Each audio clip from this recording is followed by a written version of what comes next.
Part 2. Since cats in Egypt are intricately connected to many gods and goddesses, they held cats in high regard due to the fact they likened their characteristics to that of deities and other positive human characteristics. In some ways, cats were seen like semi-demigods for that reason, which is why they held a special place in Egyptian culture. Egyptians also tended to be respectful to all animals that shared their world, especially those connected to gods. But the companionship they found in cats was unique.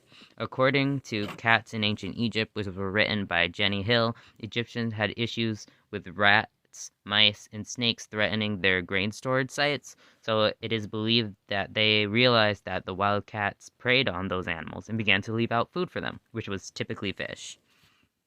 This ended with cats becoming more social with humans since they were receiving food from people and the small animals that they could hunt.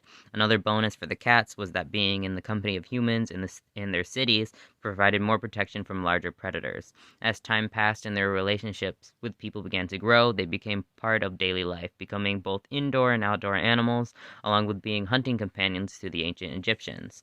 Proof of this is often depicted in tomb paintings, where cats would be painted with their families, often showing them on hunting trips with their humans. It is also believed that Egyptians found cats to be tools for interpreting dreams. For example, if you saw one in your dreams, it could mean that you would have a successful or good harvest.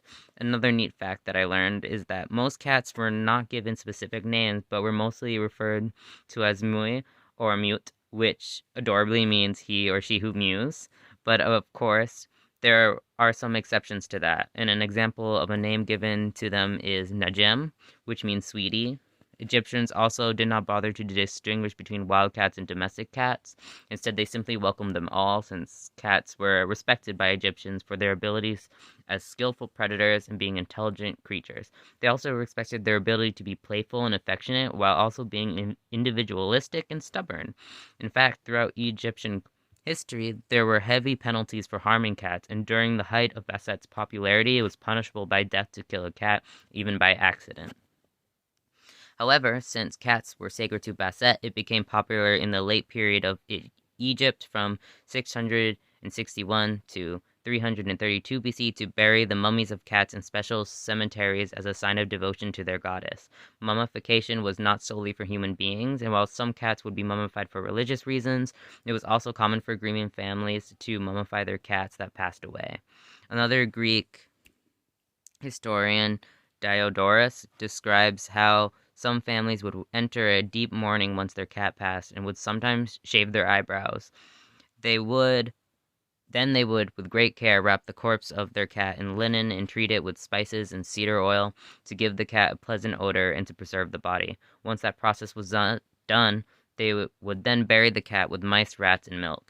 The British Museum believes that the cat statue is likely from a temple, since it was common for bronze statues to be made to depict gods throughout Egypt. In fact, there are thousands of them. However, it is believed that only a king or someone very wealthy could have afforded to commission a statue of the Geyer Anderson cat's quality due to the jewelry and the cost of gems and metals used to create her. In 350 BCE, the Persians destroyed Bubastis. Bubastis,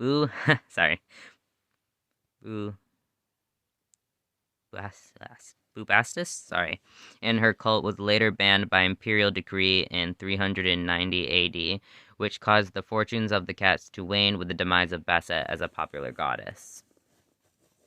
The Geyer Anderson cat is a perfect example of how ancient objects can have multiple connections to the world. This cat statue has connection